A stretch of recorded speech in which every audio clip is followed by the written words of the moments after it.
नमस्कार। ज्योतिष और जीवन चक्र में आप सभी का हार्दिक स्वागत और अभिनंदन है। जय सभी को जय माँ शीतला देवी।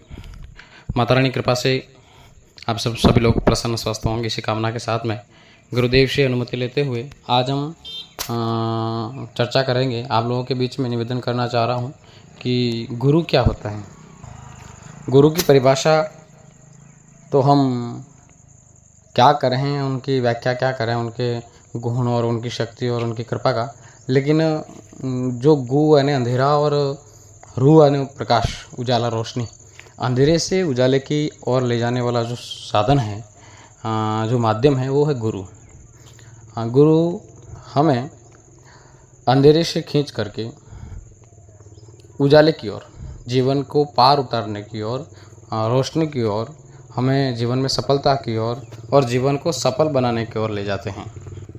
गुरु एक ऐसा माध्यम है जिनकी कृपा आकर जिस व्यक्ति पे हो जाती है, जिनका हाथ जिस व्यक्ति पर हो जाए और जिनका साथ मिल जाए, तो वो व्यक्ति का जीवन सफलता की ओर बढ़ जाता है। उस व्यक्ति को कोई अन्य किसी भक्ति शक्ति करने की आवश्यकता नहीं रहती। गुरु के सानिध्य में जो व्यक्ति रहता है, गुरु की कृपा पाता है, गुरु की सानिध्य में रहकर के अपने जीवन को आगे की ओर अग्रसर करता है, वह व्यक्ति हमेशा सफलता की ओर बढ़ता रहता है।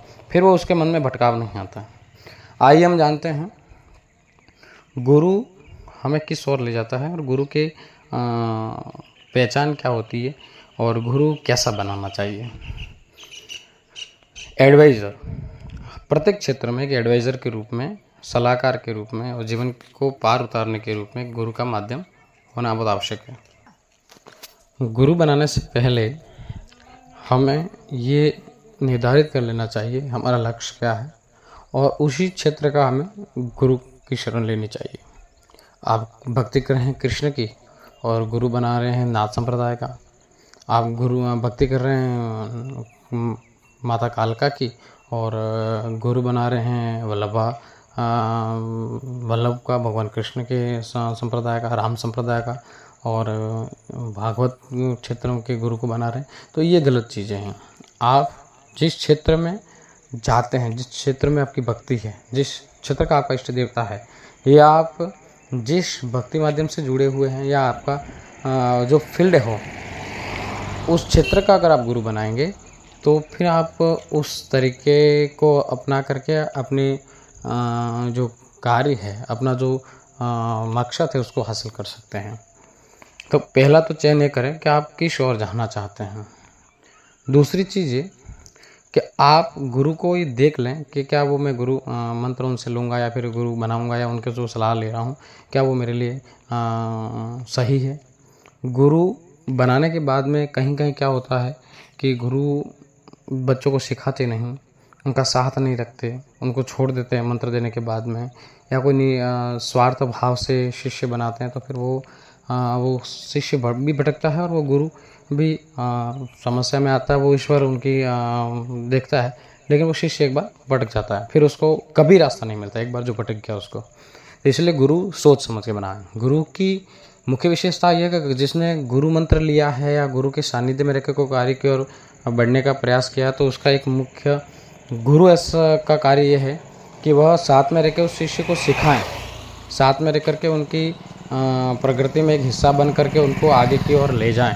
ये गुरु की विशेषता होनी चाहिए, तब वो गुरु कहलाने के योग्य भी हैं और गुरु उनको शिष्य उनको प्राप्त करके सफलता की ओर जा सकता है। आपने एक बार गुरु बना दिया, इसके बाद वो गुरु आपको सिखा ही नहीं रहा है, एक बार मंत्र देने के बाद में आपको अधूरा छोड़ दिया या उनको आप पे ध्यान ही नहीं दे रहा है, आपको साथ में रह करके नहीं चल रहा है, तो फिर आप भटक जाओ।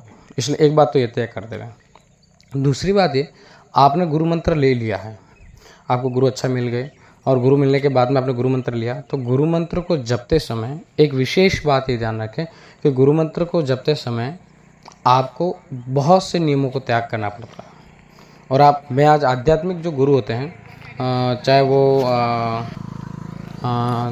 योग के माध्यम से आप हों, चाहे ये गुरु गोरक्षनाथ जी के उस क्षेत्र में नाथों में जा रहे हैं आप, या फिर कि देवी शक्ति के गुरु बना रहे हैं, तो आप कोई भी मंत्र सिद्धि को गुरु मंत्र को जागृत कर रहे हैं, तो सबसे पहला नियम यह है कि आप एक भी मंत्र, गुरु मंत्र लेने के बाद एक भी मंत्र जाप कर रहे हैं या कोई अनुष्ठान कर रहे हैं तो गुरु आज्ञा के बिना नहीं करें। चाहे आप ओम नमो भगवते वासुदेवा कर रहे हैं, चाहे आप नमः शिवाय कर रहे हैं, चाहे आप राधे राधे कर रहे हैं, जो भी कर रहे हैं या कुछ भी करें, तो गुरु की प्रेरणा के अनुसार ही स्टेप बाय स्टेप करें। पहला, गुरु मंत्र लेने के बाद में गुरु के अनुसार जो संख्या बताई जाए उस संख्या को पूर्ण करके उस मंत्र को सिद्ध करने के बाद में उसका अनुष्ठान पूर्ण करें, इसके बाद में ही दूसरा मंत्र उठाएं। ऐसा नहीं कि आज आपने 10 दिन ये मंत्र उठा के कर लिया, फिर 10 दिन बाद वो कर लिया, फिर मर जाए नहीं ये भी कर लो ये भी कर लो, मैं गुरुमुखी हो गया कुछ भी उठा कर लो, ऐसा नहीं। पहले आपका गुरु मंत्र सिद्ध होगा, गुरु मंत्र जागृत होगा, और गुरु मंत्र जागृत होने के बाद में ही आपके जो दूसरे मंत्र हैं वो स्वतः ही सिद्ध होंगे। जब तक आपने गुरु मंत्र जागृत नहीं किया है, आपने गुरु मंत्र को सिद्ध नहीं किया है, तो दूसरे मंत्र आपके पूर्णता रूप से सिद्ध नहीं होंगे, जागृत नहीं होंगे। सबसे पहला काम आपको गुरु मंत्र को जागृत करना, सिद्ध करना, गुरु सानिध्य में रह करके साधना करनी है, सारी साधना आपको। इसके बाद में गुरु की आज्ञा के अनुसार और गुरु के सानिध्य में रह के उनकी देखरेख में करना है, उनकी प्रेरणा और उनके साथ में रह करके करना है, उनकी दृष्टि में करना है। दूसरा नियम है कि जब भी आप गुरु मंत्र या कोई भी साधना कर रहे हैं गुरु मंत्र होने के बाद में, तो उस साधना में, यूँ तो सभी साधना में ये लागू होता है कि आप ब्रह्मचर्य का पालन करें, और जितने दिन आपका अनुष्ठान और साधना का जो विषय चले तब तक आपको ज़मीन पर सोना है और अपने हाथ से ही खाना बनाना है। लेकिन ये संभव नहीं हो पाए तो आपने गृहस्थ जीवन है तो आप खाना पा सकते, शुद्ध शाकाहारी खाना खावें, और भोजन जो भी अर्पित कर रहे हैं तो गुरु को अर्पित करने के बाद में ही वो ग्रहण करें। इसके बाद में दूसरा ये कि आपको ज़मीन पे सोना है, और तीसरा आपको ब्रह्मचर्य का पालन करना है। बिना ब्रह्मचर्य के आपको कुछ भी नहीं करना है। बिना ब्रह्मचर्य के आपको अगर आप करते हैं तो आपको परेशानी होगी, ठीक है, वो मंत्र सिद्धि में आपको दिक्कत आएगी। इसलिए ध्यान रखें, आप कोई भी साधना करें तो ब्रह्मचर्य का पालन अवश्य करें। चौथा ये कि आपका जो चरित्र है इसके बाद में आपको बदलना पड़ेगा। आपके जो विचार हैं वो पॉजिटिव हों, सकारात्मक हों, अच्छा हो, क्रोध नहीं करना है, आपको कोई गलत वे में नहीं जाना है, माताओं बहनों से ऐसा संबंध रखें जो माताओं बहनों का हो, चरित्रहीनता नहीं करनी है, और आपको उसके साथ में ही आपके जीवन के उद्धार के लिए ही कामना करनी है। और दूसरे स्टेप पे आपको जनलोक कल्याण या सभी के कामनाओं सिद्धि के लिए प्रार्थना करनी। ऐसा नहीं कि आप किसी लालच में आकर के, या फिर कभी कभी क्या होता है वो शिष्य गुरु मंत्र ले लेते हैं और गुरु मंत्र लेने के बाद में वो सिद्ध करने के बाद क्या करते हैं कि लालच में आ जाता है, मैं किसी को गुरु बनाऊंगा या मैं गुरु बन जाता हूँ या गद्दी ले लेता हूँ, इसके बाद में क्या मैं भविष्य में गुरु बनाऊंगा या शिष्य बनाऊंगा तो सामान आएगा, पैसे रखेंगे, वो करेंगे, तो फिर वो चीज़ें हमें हमारा साथ छोड़ देती है। कभी गद्दी वाले भगतों को और गुरु मंत्र वालों को हमें हमेशा ये निस्वार्थ भाव से कार्य करना चाहिए। तो जो ईश्वर है, आपके गुरु हैं, आपको स्वतः ही समय आने पर पार उतार देंगे। एक तो बात ये। अब आइए, जो व्यक्ति गुरु दोष क्या होता है कि जो व्यक्ति गुरु बनाने के बाद में क्या करते हैं, गुरु की आज्ञा को पालन करना छोड़ देते हैं। गुरु को पूछना या गुरु के सानिध्य में रहना सही नहीं समझते या आवश्यक नहीं समझते।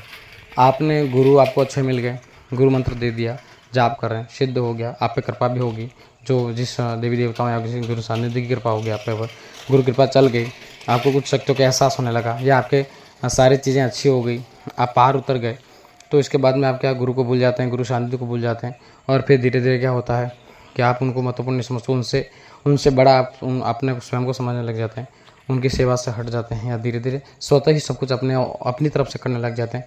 तब क्या होता है कि गुरु दोष लग जाता है। आप गुरु की बुराई सुनते हैं या कुछ समय बाद आप गुरु की ही बुराई करने लग जाते हैं, या गुरु के सानिध्य में नहीं रह करके अपने ही गुरु की बुराई में लग जाते हैं, या फिर वो ऐसा या उनकी चीज़ें ऐसा, तो तब भी गुरु दोष लग जाता है। कभी क्या कहते हैं ना, आपस के लोग यूँ कहते हैं कि अपने पड़ोस के लोग या दूसरे लोग यूँ कहते हैं कि नहीं वो तो ऐसे हैं, आपके गुरु के बारे में कह दिया वो ऐसे हैं, वो ये कर रहे हैं, वो ये कर रहे हैं, या वो ऐसा है, ये ऐसा है, तो अपन क्या अपने माँ बहन में ये भाव आ जाता है कि नहीं हाँ हो सकता है गुरु मेरे ऐसे हों। उस समय क्या होता है, गुरु दोष लग जाता है। कहावत है ना, गुरु कहे सो कर, गुरु करे सो मत कर। तो हमें जो गुरु की प्रेरणा लगी वो हमें करना, गुरु क्या कर रहे हैं, कैसे कर रहे हैं, वो उनकी लाइफ वो जाने, उनका कर्म वो जाने। लेकिन हमें जो आज्ञा मिली है, हमें गुरु मानने हैं, उन्हें मान लिए हैं, तो फिर हमें जैसे गुरुदेव की आज्ञा लगे ऐसा करना ही चाहिए। तो फिर अगर आप ऐसा नहीं करते आपको गुरु दोष लगेगा। गुरु दोष लगने के बाद में फिर आप जीवन में कभी पार नहीं उतर सकते हो, और उसका प्रायश्चित कभी होता ही नहीं है। होता भी है तो आपको बहुत से पापड़ पेलने पड़ेंगे। इसलिए जीवन में पार उतरना है, एक बार गुरु मंत्र ले लिया तो उन्हीं को गुरु बनाएं और गुरु के सानिध्य में ही अपने जीवन को पार उतारने का प्रयास करें, तो जीवन सफलता की ओर बढ़ेगा। आप अलग अलग गुरुओं के पास में चले जाएंगे, अलग अलग दरबारों से जुड़ जाएंगे, अलग अलग गद्दियों से जुड़ जाएंगे, अलग अलग संप्रदाय से जुड़ जाएंगे। और आज ये नहीं याद पार, कभी कभी क्या होता है, गुरु भी परीक्षा लेते हैं, अपना इष्ट देवता की परीक्षा लेता है, तो उसमें क्या है कि घबराना नहीं है। अगर उस समय थोड़ा हिम्मत रख करके कार्य को, प्रकृति को ले गए तो आप जल्द ही पार उतर जाएंगे। मोक्ष के रास्तों को बनाने वाले गुरु होते हैं, मोक्ष की ओर अग्रसर करने वाले गुरु होते हैं। फिर आप कहीं बिना गुरु के ही जीवन जैसा अंधेरे में था वैसा ही रहना चाहते हैं, तो फिर गुरु दोष की ओर जाइए और गुरु की आज्ञा का उल्लंघन करिए, तो जा करके आपको दोष लगेगा। बाकी आप गुरु सानिध्य में रख के एक एक कण कण गुरु सानिध्य में गुरु कृपा से करेंगे, तो मुझे ये विश्वास है, मेरा जो अनुभव है वो कहता है कि गुरु की कृपा अवश्य होती है और गुरु अवश्य पार लगाते हैं और जीवन के मोक्ष के रास्तों को खोल देते हैं। आज के लिए इतनी ही जानकारी, फिर अपन नए वीडियो के साथ में मिलेंगे। वीडियो को लाइक करें, सब्सक्राइब करें और शेयर करें। सभी पर गुरुदेव की कृपा बनी रहे, माँ भगवती की कृपा बनी रहे, इसी कामना के साथ में धन्यवाद।